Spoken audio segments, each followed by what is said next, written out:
But I've learned not to judge people upon how they dress or what's in their bank account. And coming from the gay community or just the world that I'm from, like, we don't judge you on your car. We judge you on the bag you're carrying, how much is the bag you're carrying, how much are your heels, and how big is your engagement ring or how big is your diamond. We're not that type of people to really care about all that other stuff. But I've even learned with that, like, not to become like that. But Grandma Bobby, like, is very materialistic and money runs her world. And even from sleeping on the floor and the water for the shower and the brushing of the teeth, like, just was completely and utterly a nightmare. And then, like, on my YouTube page, not my YouTube, on my Instagram page, you actually get to see me documenting and videoing of being homeless because, like, I wasn't really ashamed of going through what I was going through because I was hoping that someone else going through a worse situation or a bad situation could find some strength to or inspiration. But my grandma Bobby wanted me to um, stop recording, exploiting her life. And the only reason why as I record is because no one would believe, because my grandma and them hold a high stature in the community about, no one would believe about how they would treat me, so I would videotape it. And it just became like, kind of like this argument and this battle. And my whole entire life, like all 29 years of my life, 28 years of my life, I've never had anybody defend me. And when it comes to arguing with Grandma Bobby, my mom, and all of them, it's always an ambush or them ganging up on me.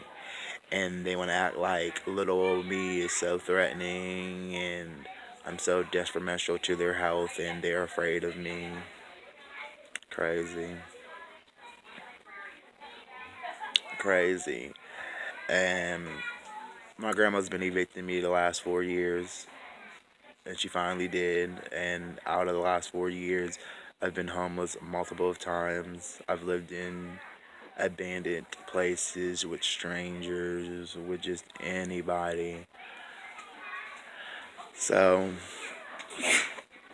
during this time of going through it with Grandma Bobby and her side of the family, I tried to get to know Grandma Catherine, and Grandma Catherine came and gave me food, and they tried to help me to the best of their abilities, but no one could really give me a place to stay.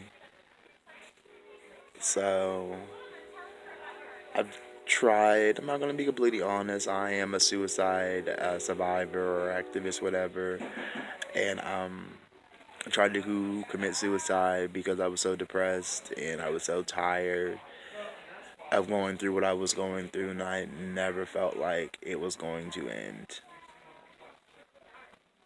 And I'm getting very close to the end of it.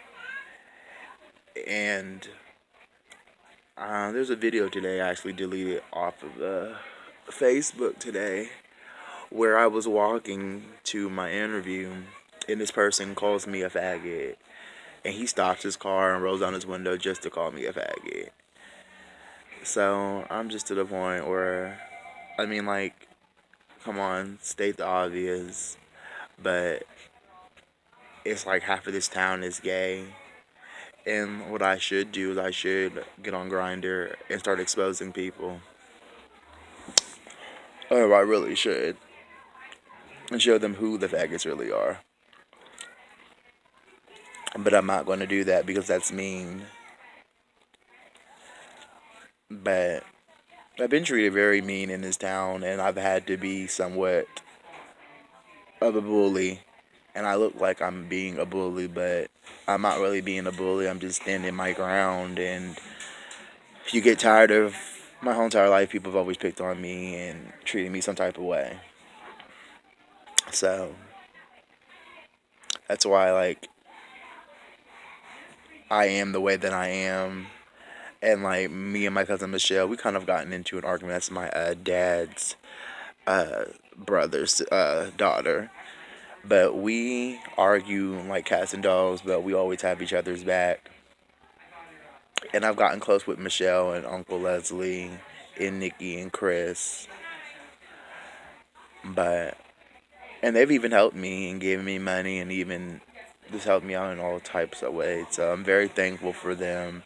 And I'm thankful for them not even turning their backs on me because one day me and Uncle Leslie had a whole conversation and it kind of went really good because like he told me that he heard I said something and I kind of like told him and we talked about it and it was very like very mature like he said like your family Bobby makes them seem like you're a drama queen. No, it's just you're not going to steal my stuff, have me sleeping on the floor, mistreat me and expect me to be some type of way and I'm giving you food stamps and I'm helping you out and everything else.